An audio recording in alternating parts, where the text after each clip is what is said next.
TNT on a Thursday, a lot to get through today. Last day of October. Tomorrow is the first day where they're going to be using the biometric facial recognition at Thai airports domestically. I think they're also trialling it at the international airports as well. There's nothing to worry about. You can sort it out at the check-in, and as we've already discussed, they will be seeking your permission before they take your face photo. Let's start with this. Calcite English reporting that the Prime Minister, Paetongtarn, cancelled her engagements yesterday after she was taken to a hospital and administered with an injection. Not clear as of press time as to what she's suffering, but she was losing her voice and didn't look well. A bit of a cold going around. Let's hope the Prime Minister takes advantage of her day off and can get back to work ASAP. Now, we've been talking about this high-speed rail link between the three airports up in the centre of Thailand, maybe for a decade. I don't think we're much closer. Bangkok Post reporting 3-airport rail plan hits another snag. No use heading to the high-speed link yet, sir. I'd turn around, take your suitcase somewhere else. And this all refers to stalled revisions to a contract to build the long-delayed high-speed rail line linking Suvarnabhumi, Don Mueang and Utupao airports. And the governing Pheu party is now in talks with its coalition partners. The revision was supposed to have been approved at the weekly cabinet meeting on Tuesday. So the original negotiations and the contract put together by the former Prayut government, and now the new government and the coalition partners all wanting their slice of the pie. The original contract was signed in 2019 between the State Railways of Thailand and Asia Era 1. And that was a consortium led by the Charoen Pokpan Group. A concession agreement to operate the airport rail link was part of the joint investment. But during COVID-19, declining passenger numbers on the airport rail link prompted Asia Era 1 to request compensation.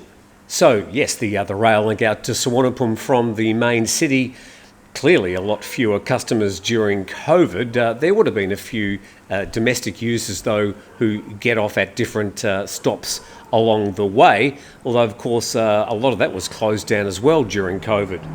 And at Tuesday's cabinet meeting, the Transport Minister said a further delay in approving the revisions could disrupt the plan to open the line and also affect a related Utupao airport development project. As such, the party carrying out the airport development might sue the ministry. And efforts are continuing to resolve land issues in the Utupao Airport and Eastern Aviation City project.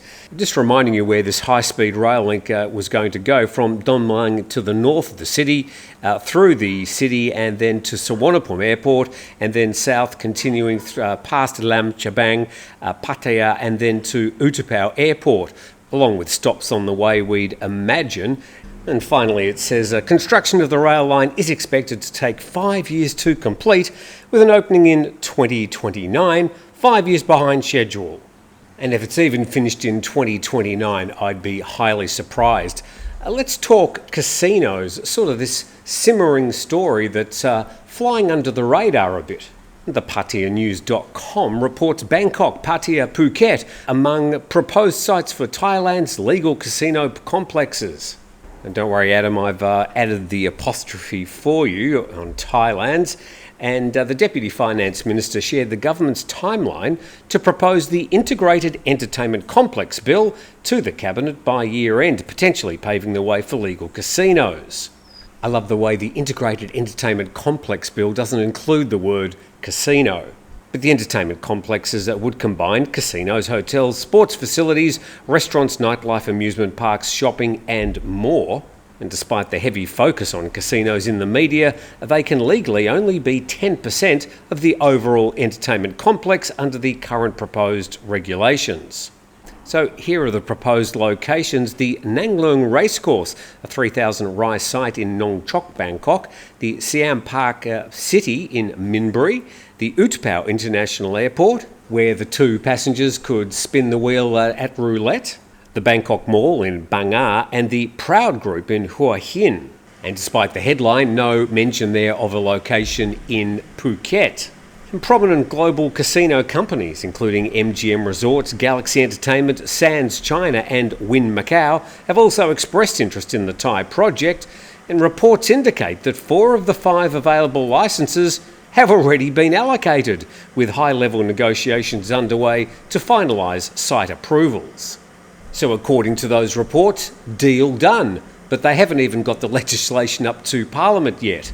The Pattaya News finishes with this. They say any law passing to allow the casino portion is still very much in a proposal phase, with some vehement opposition from some groups and politicians, and is by no means a set-in-stone process. But I guarantee we'll have the casinos open before they've got the high-speed rail link between the 3 airports.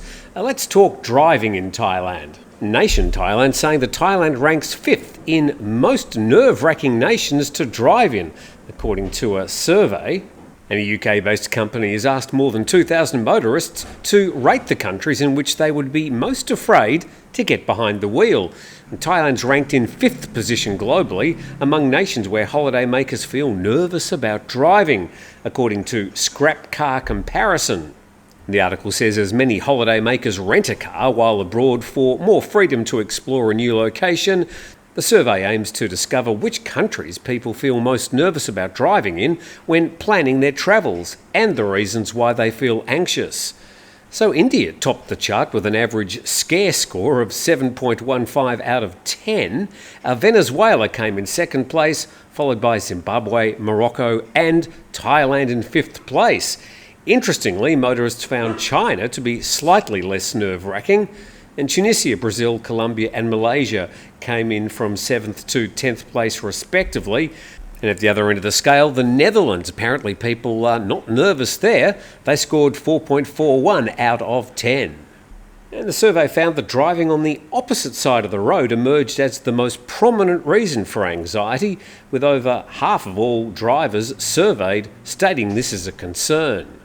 Well, that wasn't really a concern for me. In Australia, we drive on the same side of the road. But other than maybe taking a couple of weeks to sort of getting used to the rhythm of Thai traffic, I've never had really any anxieties of driving in Thailand at all. Yes, there are a lot more motorbikes. Yes, you do have to sort of get used to the flow of traffic, but I don't really feel nervous about driving here at all. Be interested to hear what you think about driving in Thailand. Not motorbikes, driving cars. Looking forward to my trip with 5 Star Marine on Saturday. Yes, I'm going to be leaving from the Boat Lagoon Pier at I think 2 p.m. So we're looking forward to going out there, doing a story about the bioluminescence trip, something that I think a lot of people would enjoy if they get the chance. Now to this article, and Thailand welcomes British Airways inaugural flight from London Gatwick to Bangkok. The TAT's welcoming the resumption of direct flights by British Airways from London Gatwick to Bangkok. And the inaugural flight, well, inaugural as in the resumptions, was BA2231, arrived at Suvarnabhumi yesterday afternoon.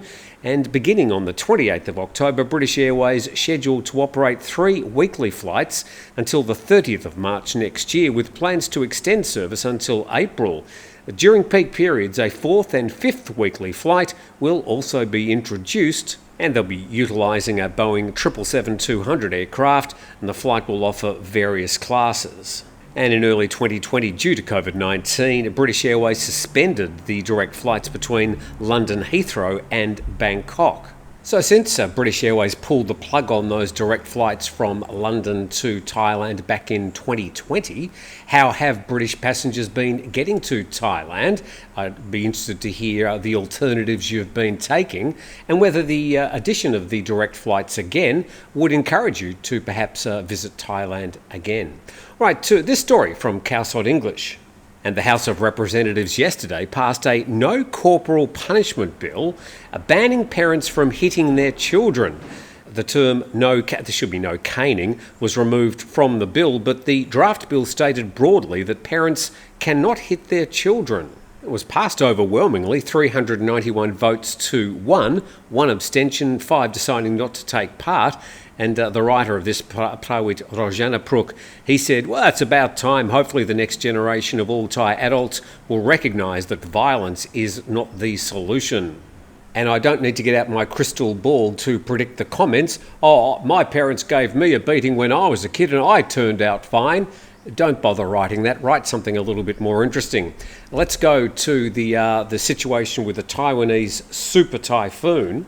Strong typhoon, I've seen it reported as a super typhoon in other media, to make landfall on Taiwan's east coast. Financial markets shut, offices and schools closed, and TSMC, the huge microchip manufacturer, says it does not expect significant impact. And the storm's forecast to make landfall on the mountainous and sparsely populated east coast around 2 p.m, with strong winds and torrential rain affecting most of the island. And the storm's an equivalent of a Category 4 hurricane, packing gusts of more than 250 kilometres an hour, according to the tropical storm risk. And just checking with Venture Sky, and that's a really concentrated and strong storm where it is this morning. If we just project forward to around about 7 o'clock tonight, we'll see that it would have already passed over most of Taiwan, but still very strong winds and obviously affecting Taipei later in the day. So we hope that that super typhoon does cross over Taiwan without too much damage. That's it for today. Quite a lot of different stories. Now, I'd like to invite you to subscribe to the channel. It's just one click on the subscribe button below, and it doesn't mean that you're going to get any rude emails from us. It doesn't cost you anything, but it does help us with the YouTube algorithm. And with that, I thank you for watching. We'll see you tomorrow.